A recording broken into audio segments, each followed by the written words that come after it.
누가복음 누가복음은 다른 복음서와는 다른 그런 독특한 내용을 가지고 있습니다. 제가 여기서 독특하다라고 말씀드리는 것은 물론 누가복음이 다른 복음서보다 탁월하고 뛰어나다라는 그런 말로 드리는 것이 아닙니다. 모든 복음서는 예수님의 생애와 또 예수님의 가르침에 대한 내용을 다루고 있기 때문에 전체적으로 비슷한 부분을 가지고 있으면서도 각각의 독특한 강조점을 갖고 있다는 의미에서 독특하다는 말씀을 드리는 것입니다.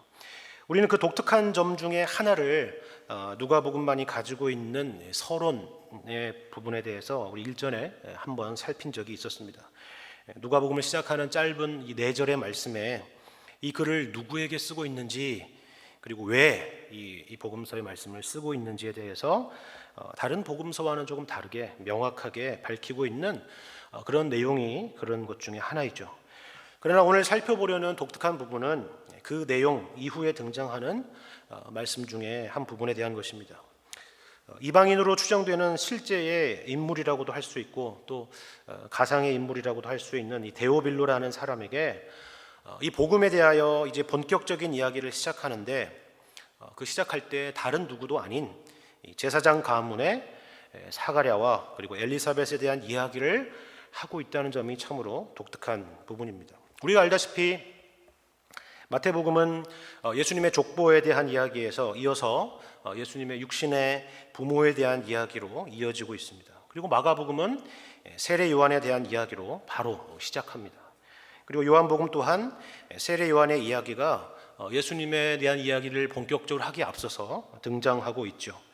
그러나 누가복음은 우리 생각에는 그다지 별로 중요해 보이지 않아 보이는 이런 세례 요한의 육신의 부모인 사가랴와 엘리사벳에 대한 이야기를 꽤 길게 다루고 있다는 것을 우리가 볼 수 있게 됩니다. 이것은 어떤 의미일까요? 더군다나 누가복음 서두에서만 볼 수 있는 독특한 점이란 여기 이 마리아의 찬송과 1장에 마리아의 찬송과 또 사가랴의 예언이 등장하고 있다라는 점입니다. 그리고 이것은 또 어떤 의미일까요? 사실 성경의 이런 부분이 우리에게는 사실 별로 재미있는 부분은 아니죠. 우리는 예수님이 여러 가지 기적을 일으키시고 행하시는 부분들을 읽어보면 흥미진진합니다. 병자들을 고치시고 귀신들을 쫓아내시고 무리를 거르시고 또 죽은 자를 살리시는 그런 내용들은 참 재미가 있죠. 그리고 예수님께서 말씀하신 하나님 나라에 대한 여러 비유의 말씀들도 그 의미를 생각해보고 떠올려보는 그런 재미가 있습니다. 그리고 예수님께서 바리새인과 서기관들과 정말 치열한 논쟁을 벌이는 그런 내용을 통해서 그 긴장을 보면서 우리에게 깨우쳐주는 그 진리를 묵상해보는 그런 재미도 있습니다. 그러나 오늘 읽은 말씀과 같은 이런 찬송들과 예언들은 어떻습니까? 복음서에 등장하는 다른 내용들에 비해서 크게 흥미를 끌지는 못할 겁니다. 왜냐하면 말씀이 됐다시피 여기 우리가 읽은 본문의 말씀은 어떤 스토리, 이야기가 아니라 찬송이자 또 시라는 점 때문에 그렇습니다. 저는 개인적으로 학교에서 이 시라는 것을 별로 재미있게 배워본 적이 없는 것 같습니다.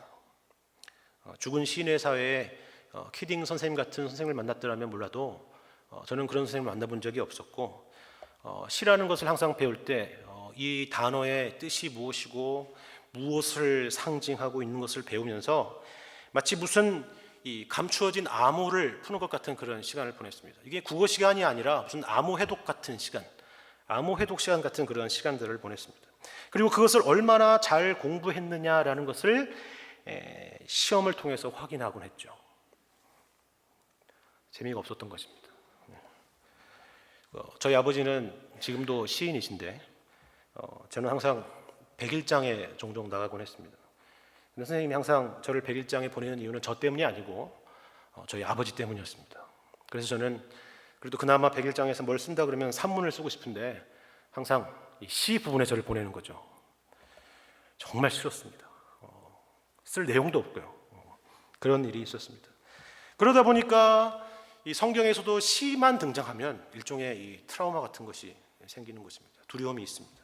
그래서 저는 오늘 그런 방식의 접근을 일단 피하려고 합니다. 각각의 의미는 무엇이고 어떻고 이런 얘기는 이 시간 함께 다루고 싶지는 않습니다. 대신에 왜 이러한 찬송이 이 누가복음에서 예수님에 대한 이야기가 앞서서, 예수님에 대한 본격적인 이야기에 앞서서 등장했을까 하는 부분을 중점적으로 이제 한번 생각해 보고자 하는 것입니다. 이 부분을 이해하기 위해서는 누가가 이미 서론에서 이 복음서를 기록하려고 하는 그런 의도를 밝힌 부분을 우리가 다시 한번 떠올려 볼 필요가 있습니다. 누가는 우리 중에 이루어진 사실, 곧 우리와 같은 이방인이 거룩한 하나님 나라의 백성이 되었다는 이 놀라운 사실에 대해서 그 모든 일을 근원부터 자세히 미루어 살펴서 차례대로 써보겠다라고 했습니다. 그 이유는 이미 데오빌로 각하가 알고 있는 그 복음에 대해서 더 확실히 해두기 위함이라고 분명히 밝혔습니다. 이런 서론은 누가가 우리가 신앙생활을 해나가는 데 있어서 어떤 자세를 가져야 하는가에 대해서 아주 자세하게 가르쳐주고 있죠. 우리는 보통 우리가 믿는 복음에 대해서 다시 한번 확신을 얻거나 또 분명해지고자 할 때 어떤 태도를 주로 취합니까? 과거에 처음 내가 예수님을 만났던 때를 돌이켜보고 추억하거나 어떻게든 이 뜨거운 감정을 다시 한번 불러일으키고자 하는 그런 경향이 우리에겐 있죠. 그러나 누가의 접근은 우리가 생각하는 것과는 많이 다른 내용입니다.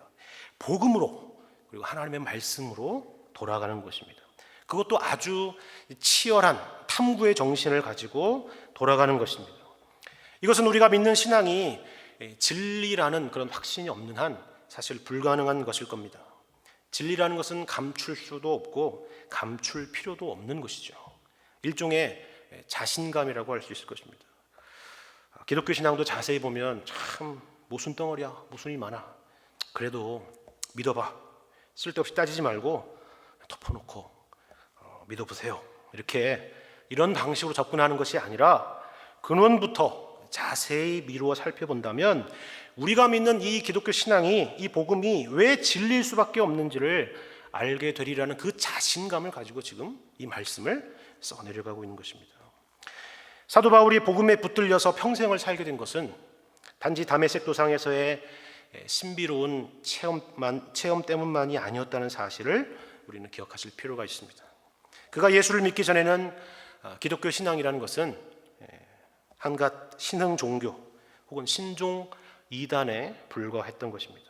왜냐하면 그들이 말하는 하나님, 그리고 그들이 말하는 예수 그리스도가 하나님의 아들이라 하는 그런 주장은 바울이 그동안 회당에서 또 여러 스승을 통하여 성경을 통해서 배워왔고 알아왔던 그런 신앙과는 도무지 맞지 않았기 때문입니다. 그러나 성령의 인도하심 가운데 사도 바울이 깨닫게 된 것은 예수 그리스도가 바로 구약에서 말한 하나님의 약속의 성취였다는 사실 때문이었습니다. 그래서 사도 바울은 복음이란 무엇인가를 구체적으로 설명하는 로마서의 말씀에서, 특별히 로마서 1장 2절의 말씀에서 이렇게 확신 있게 말하고 있습니다. 이 복음은 하나님이 선지자들을 통하여 그 아들, 즉 예수 그리스도에 관하여 성경에 미리 약속하신 것이다 하는 것입니다.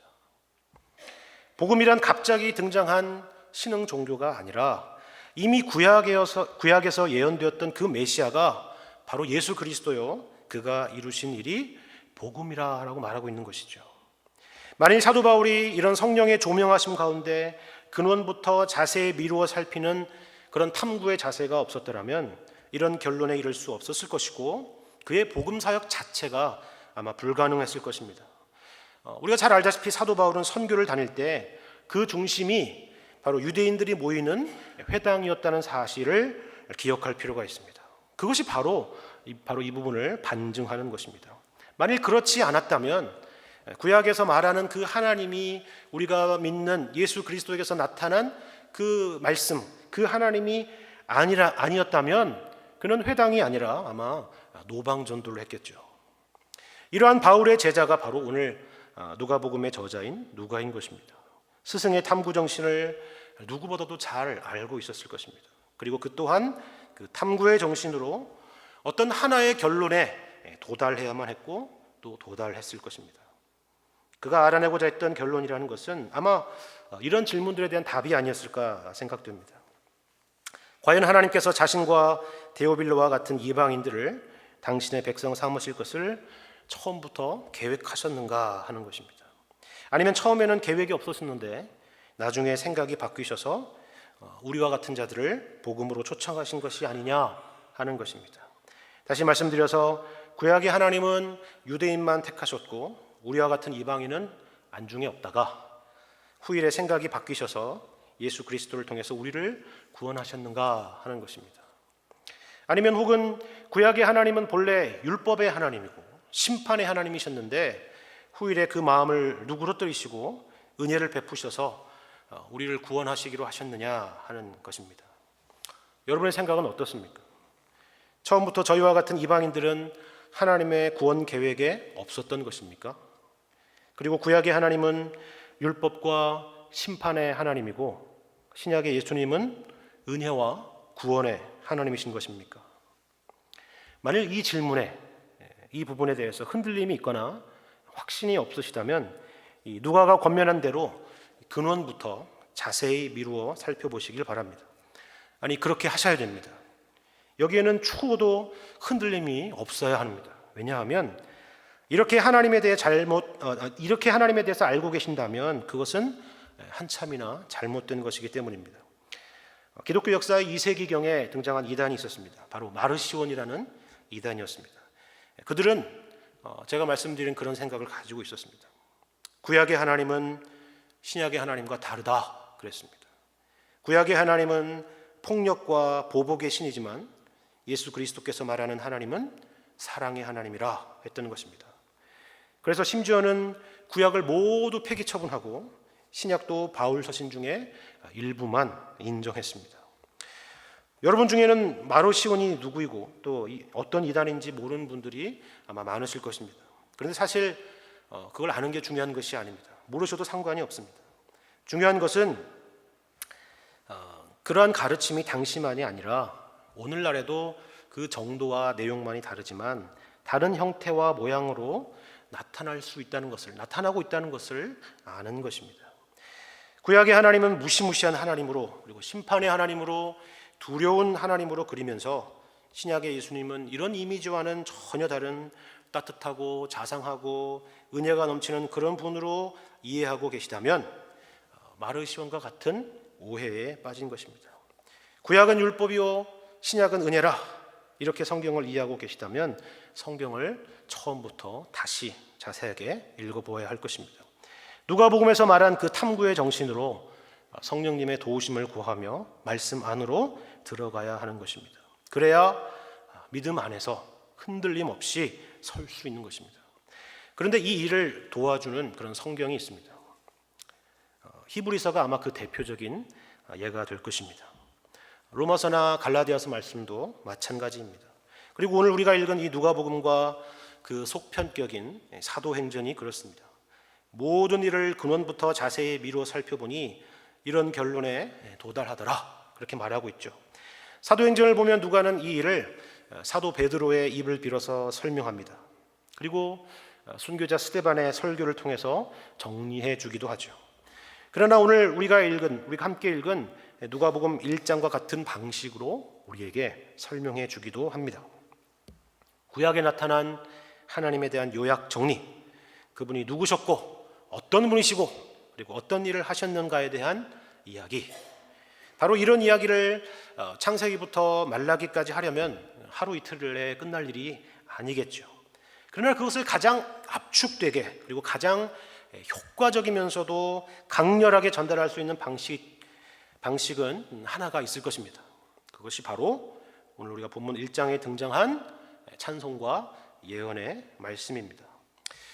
우리도 이런 방식에 어느 정도 사실은 익숙합니다. 한국 영화는 사실 대부분 스토리 중심이라서 이런 부분을 알아차리기가 쉽지 않은데 서구의 영화들은 뮤지컬과 같이 이런 방식을 많이 취하곤 하죠. 영화가 시작하면서 혹은 스토리가 이렇게 전개되다가 중간중간에 그동안의 사건에 대해서 매듭을 지으면서 또 앞으로 전개될 일들을 기대하면서 거기에 나온 등장인물이 노래를 부르기 시작하곤 합니다. 그렇죠. 바로 그와 같은 것이라 보면 쉽게 이해를 할 것입니다. 여기 등장하는 마리아의 찬송과 그리고 사가랴의 예언은 본문에서 그러한 역할을 한다고 해도 과언이 아닐 것입니다. 바로 다음 장에 예수님의 탄생을 앞두고, 예수님의 등장을 앞두고 구약의 하나님께서 이스라엘 역사 가운데 행하셨던 일들을 요약해 주면서, 그리고 동시에 그 하나님께서 예수 그리스도를 통하여 앞으로 하실 일에 대해서 기대하는 마음으로 노래하는 것이죠. 그것이 바로 마리아의 찬송과 사가랴의 예언 가운데 등장하고 있는 내용입니다. 이런 맥락에서 두 찬송을 함께 보시기 바랍니다. 먼저 누가복음 1장 46절 말씀부터 한번 볼까요? 우리가 앞서 읽지는 않았지만 누가복음 1장 46절 말씀, 마리아의 찬송에 대한 말씀입니다. 제가 읽겠습니다. 마리아가 이르되 내 영혼이 주를 찬양하며 내 마음이 하나님 내 구주를 기뻐하였음은 그의 여종의 비천함을 돌보셨음이라. 보라 이제후로는 만세의 나를 복이 있다 일컬으리로다. 능하신 이가 큰 일을 내게 행하셨으니 그 이름이 거룩하시며 긍휼하심이 두려워하는 자에게 대대로 이르는도다. 그의 팔로 힘을 보이사 마음의 생각이 교만한 자들을 흩으셨고 권세 있는 자를 그 위에서 내리치셨으며 비천한 자를 높이셨고 줄이는 자를 좋은 것으로 배불리셨으며 부자는 빈손으로 보내셨도다. 그 종 이스라엘을 도우사 긍휼히 여기시고 기억하시되 우리 조상에게 말씀하신 것과 같이 아브라함과 그 자손에게 영원히 하시리로다 하니라 라고 말씀합니다. 여러분, 이 마리아의 찬송을 보면 사실 어디서 많이 본 것 같은 그런 찬송이죠. 어디 등장하죠? 사무엘상에 등장하는 한나의 그 찬송과 비슷하다는 느낌을 아마 가지셨을 것입니다. 그러나 그것은 단지 한나의 찬송에 대한 공명일 뿐 아니라 구약의 이스라엘 역사 가운데 나타난 바로 하나님에 대한 이해요 묘사라고 우리는 할 수 있을 것입니다. 특별히 54절과 55절 말씀이 바로 그것을 잘 요약해 주는 것입니다. 그 종 이스라엘을 도우사 긍휼히 여기시고 기억하시되 우리 조상에게 말씀하신 것과 같이 아브라함과 그 자손에게 영원히 하시리로다 하는 것입니다. 구약의 이스라엘 역사를 한마디로 요약하면 무엇이냐? 그것은 하나님이 당신의 백성들에게 긍휼을 베푸신 역사였다라고 우리에게 정리해 주는 것입니다. 물론 여기서 마리아는 무슨 역사학자도 아니고 성경학자도 아닙니다. 다시 말해서 여기서 마리아의 입술을 통해서 이러한 하나님이 행하신 역사를 고백하는 것은 그가 무슨 구약 역사에 대한 어떤 탁월한 식견이 있어서가 아니란 것입니다. 그렇다면 그가 어떻게 이스라엘에 대한 역사를 설명하고 있을까요? 이스라엘의 역사에 대한 것을 설명하는 그 근거는 무엇입니까? 그 이유는 48절 말씀에 있습니다. 그 여종의 비천함을 돌보셨습니다 합니다. 이것은 마리아의 지극히 개인적인 고백이죠.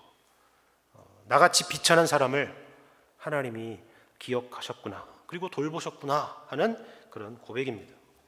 그런데 이 고백이 사실 개인만의 고백이 아니라 이스라엘의 유구한 역사 가운데 녹아 있었다 하는 것입니다. 다시 말해서 이것은 단지 마리아 한 사람의 개인적인 특별한 경험을 말하고 있는 것이 아니라 하나님께서 이스라엘 백성들을 역사 가운데 인도하셨던 그런 동일한 방식이었다는 그런 고백을 하고 있는 것입니다. 그러면 그 방식이란 어떤 것이냐? 하나님의 역사란 어떤 것이냐? 하나님께서 이스라엘 백성들에게 역사하셨던 그 역사란 어떤 것이냐? 그것은 무엇이냐?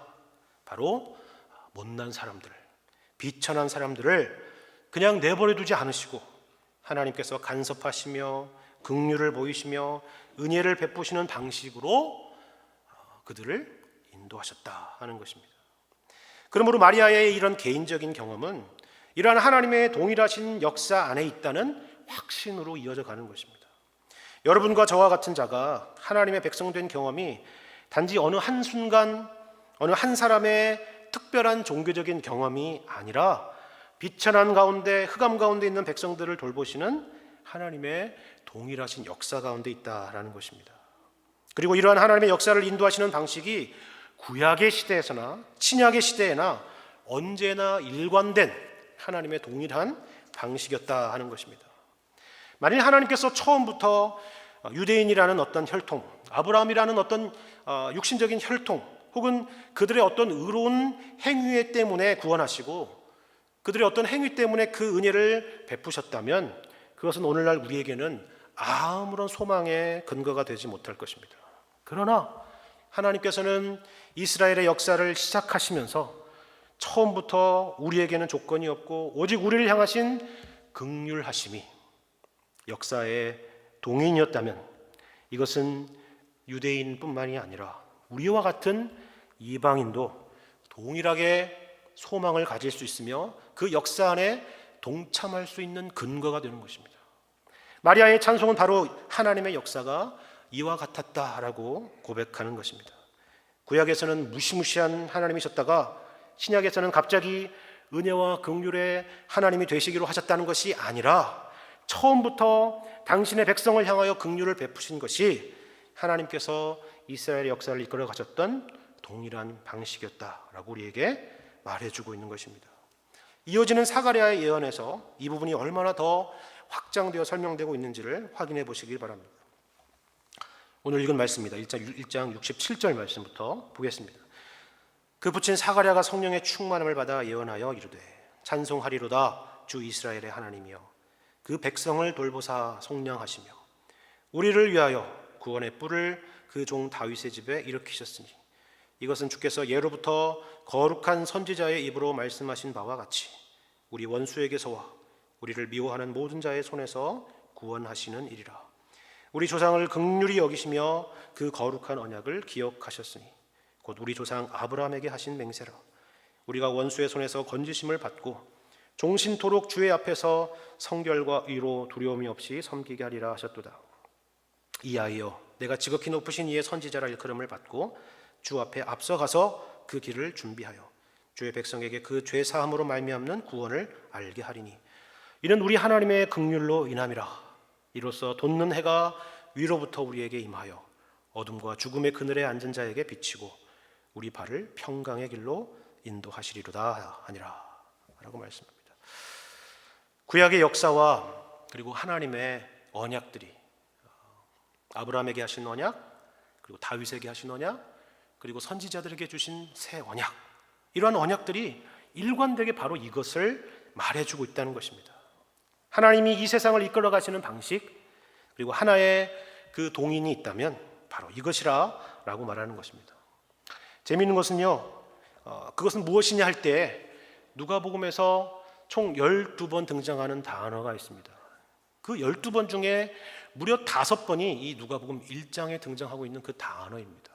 오늘 읽은 마리아의 찬송과 이 사가랴의 예언 가운데 있는 단어입니다. 그것은 무엇이냐 하면 긍휼이라는 단어입니다. 바로 아무런 자격이나 조건이 없는 우리를 불쌍히 여기시는 하나님의 긍휼이 당신의 백성을 인도하시고 이끌어 가시는 방식이었다라고 우리에게 가르쳐 주는 것입니다. 하나님이 그렇게 역사를 인도해 오셨다라는 것입니다. 잘난 자들의 역사가 아니라, 힘있고 권세 있는 자들의 역사가 아니라, 가진 자들의 역사가 아니라, 유대인이라는 어떤 혈통을 근거로 자랑 삼는 그런 역사가 아니라 어둠과 죽음의 그늘에 앉은 자들에게 긍휼의 빛을 비춰주시는 그런 역사였다라는 고백인 것입니다. 이것이 하나님께서 이 세상을 인도해 오셨던 역사의 방식이라면 우리는 아무것도 가진 것이 없다 할지라도 이 땅을 살아가며 일종의 자신감을 가질 수 있을 것입니다. 역사의 주관자이신 하나님께서 우리를 어떻게 사랑하시고 우리를 어떻게 대우하시는지를 알기 때문입니다. 그런데요, 문제는 우리 삶의 이러한 감격과 기쁨이 들을 때는 알겠는데 항상 있지 않다 하는 점입니다. 오히려 그 반대의 현실을 만나면서 늘 좌절하고 절망하기 일쑤이죠. 왜 그렇습니까? 하나님께서 역사를 이와 같은 방식으로 인도해 가신다는 사실이 이 땅 가운데 살아가면서 우리 눈에 분명히 보이지 않기 때문입니다. 세상은 도리어 말 그대로 세상의 방식대로 문제없이 돌아가고 있는 것처럼 보이기 때문에 그렇습니다. 누가는 우리가 겪을 이 현실의 경험을 잘 알고 있었던 것 같습니다. 예를 들어서 이러한 마리아의 찬송가와 그리고 사가랴의 예언 뒤에는 그러면 어떤 내용이 이어져야 자연스럽습니까? 바로 예수님께서 영광 중에 태어나시고 그리고 무수 사람들의 경배를 받으시는 그런 내용이어야 할 것입니다. 그러나 이 말씀 이후에 어떻게 이 말씀이 이어지고 있는지를 함께 보시기 바랍니다. 2장 1절 말씀입니다. 그때 가이사 아구스도가 영을 내려 천하로 다 호적하려 하였으니 이 호적은 구레뇨가 수리아 총독이 되었을 때에 처음 한 것이라. 모든 사람이 호적하러 각각 고향으로 돌아가매 요셉도 다윗의 집 족속이므로 갈릴리 나사렛 동네에서 유대를 향하여 베들레헴이라 하는 다윗의 동네로 그 약혼한 마리아와 함께 호적하러 올라가니 마리아가 이미 잉태하였더라. 거기 있을 그때에 해산할 날이 차서 첫 아들을 낳아 강보로 싸서 구유에 뉘었으니 이는 여관에 있을 곳이 없음이라라. 누가 역사를 이끌어가고 있나요? 누가 예수의 육신의 부모인 요셉과 마리아를 움직이고 있습니까? 가이사 아구스도죠. 시저 아우구스투스입니다. 로마의 대제국을 통일해서 이른바 팍스 로마나 로마 시대의 평화를 만들었던 로마 제국 최초의 황제입니다. 1절에 그가 천하의 명령을 내렸다라고 합니다. 천하로 다 호적하라 했다고 합니다. 그리고 3절에 모든 사람이 호적하러 각각 고향으로 돌아갔다라고 말씀하죠. 누가의 이런 서술 방식과 논리가 참 재미있죠. 그렇죠? 방금 전까지는 하나님께서 역사의 주관자이시며 그분이 주관해 가시는 역사란 권세 있는 자나 교만한 자의 역사, 가진 자의 역사가 아니라 비천한 자를 높이시며 줄이는 자를 좋은 것으로 채우시는 긍휼의 역사였다고 말하고 있는데 몇 절도 안 가서 세상은 전혀 그렇게 돌아가고 있는 것처럼 보이지 않는단 말입니다. 우리에겐 어떤 역사가 더 자연스럽게 보이느냐 하면 하나님의 역사보다 가이사 아구스도의 역사가 더 자연스럽게 보이는 것입니다. 심지어 천하에 다 호적하라는 그의 명령에 하나님의 아들이신 예수님조차도 무기력하게 복종해야만 했던 그런 상황이었던 겁니다. 어느 정도로 무기력했느냐면 아기 예수님을 낳을 여관조차도 허락받지 못했던 그런 상황까지 치닫게 된 것입니다. 누가는 이쯤 되어서 여러분의 판결을 듣고 싶은 것입니다. 자, 누가 역사를 주관하고 있는가? 누가 역사를 움직여가고 있는가? 하는 것입니다. 정답은 무엇이죠? 하나님이죠. 그죠? 교회 안에 모이는 사람들 다 착한 대답을 합니다. 하나님입니다. 그러나 하나님께서 오늘 본문의 말씀을 통해서 우리에게 듣고 싶은 대답은 우리의 그런 입술만의 대답이 아니라 실제로 이 역사의 주관자가 하나님이라는 사실을, 그리고 그렇게 역사를 움직여가고 인도해 가시고 있다는 사실을 믿고 있느냐 하는 것입니다. 정말 하나님께서 세상을 주관해 가고 계시고 있다고 믿는지를 우리에게 묻는 것이죠. 믿지요. 잘 믿죠. 그러나 우리의 현실의 삶이란 항상 그 믿음과는 거리가 먼 삶을 살고 겪고 있는 것입니다. 세상의 권세 앞에 무기력한 모습을 우리는 자주 경험합니다. 우리가 진실되고 바른 신앙을 가졌다고 해서 세상이 우리에게 굴복해 주는 것이 아니기 때문입니다. 가이사 아구스도가 명령을 내리면 우리는 명령대로 움직여야 되는 것이 이 땅을 살아가는 신자들의 현실입니다. 누가는 바로 이 점을 우리에게 있는 그대로 보여주고 있습니다. 우리가 믿는 믿음과 그리고 그 믿음대로 돌아가지 않는 것처럼 보이는 이러한 현실을 우리에게 보여주고 있는 것입니다. 그러나 이 글을 읽는, 이 말씀을 읽는 우리 중 누구도 이 말씀을 읽으면서 그렇지, 역사는 역시 가이사 아구스도와 같은 사람이 움직이는 것이구나 라고 말할 사람은 아무도 없을 것입니다. 도리어 세상의 권세가 아무리 크고 거창해 보여도 결국 하나님의 계획과 뜻 아래에 있다는 것을 금방 알아차리게 될 것입니다. 누가가 의도한 것, 그리고 더 정확하게 말하자면 하나님께서 이 말씀을 통해서 우리에게 의도하신 것이 바로 그것입니다. 우리가 이 말씀을 통해서 그것을 읽어내었듯이 우리의 실제의 삶에서도 그와 같은 자신감과 하나님의 백성으로서의 담대함을 가지고 살아가라 하는 것입니다. 가이사 아구스도라는 인물과 그 이후에 등장했던 로마의 황제들이 지금에야 역사에 등장하고 드라마에 등장하고 또 영화에 등장하니까 2000년이라는 세월도 지났고 로마라는 제국도 사라졌으니까 쉽게 말할 수 있겠지만 당시 이 말씀을 처음 읽은 독자들에게는 이 로마라는 제국과 이 로마의 황제라는 인물이라는 것은 그들에게 얼마나 큰 존재였을까를 생각해 보시기 바랍니다. 그런데요, 본문에서 가이사는 주연인 것처럼 보이지만 주연이 아니라 완벽한 조연으로 등장하고 있는 것입니다. 일종의 반전이죠. 그의 명령이 구약에서 약속되었던 메시아의 탄생을 방해한 것이 아니라 도리어 베들레헴에서 태어나실 것이라는 선지자의 예언을 성취하게 하였다는 것을 보여주는 것입니다. 그리고 몇 절이 안 돼서 가이사 아구스토와는 전혀 상반되는 인물이 등장하죠. 8절 말씀입니다. 그 지역의 목자들이 밤에 밖에서 자기 양떼를 지키더니, 이 목자들은 누굽니까? 이름을 아시나요? 이름도 없습니다. 그렇죠? 밤에 야지에서 양떼를 지켜야 할 정도로 사회적으로나 경제적으로 또 신분이 낮은 그런 사람들입니다. 그러나 예수님의 탄생의 이 복된 소식을 제일 먼저 듣게 된 자들이 바로 이 목자들이란 사실에 우리가 놀라셔야 되는 것입니다. 무엇을 말씀하시는지 아시겠죠? 이것이 바로 우리가 오늘 말씀을 통하여 살폈던 하나님의 일관된 역사의 운영 방식이라 하는 것입니다. 이러한 비천한 목자들을 찾아온 것은 특별한 것이 아니라 구약시대부터 일관되게 하나님께서 당신의 백성을 찾으시고 부르셨던 그런 동일한 방식의 하나님의 부르심이요, 그리고 그 역사였다는 거 우리에게 말해주고 있는 것입니다. 그리고 여러분과 제가 그 동일한 부르심 가운데 있는 자들인 것입니다. 말씀을 맺죠. 교회란 어떤 곳입니까? 교회란 바로 그러한 부르심을 받은 자들의 모임입니다. 교회란 이러한 부르심을 받은 자들이 마리아와 같이, 그리고 사가랴와 같이 하나님의 구원하심의 은혜를 찬송하며 예배하는 그런 공동체입니다. 교회란 마음의 생각이 교만한 자와 권세 있는 자들이 회개하여 하나님의 용서하심과 우리에게 은혜 주심을 맛보는 곳이고, 비천한 자와 줄인 자가 하나님의 긍휼하심을 맛보는 곳입니다.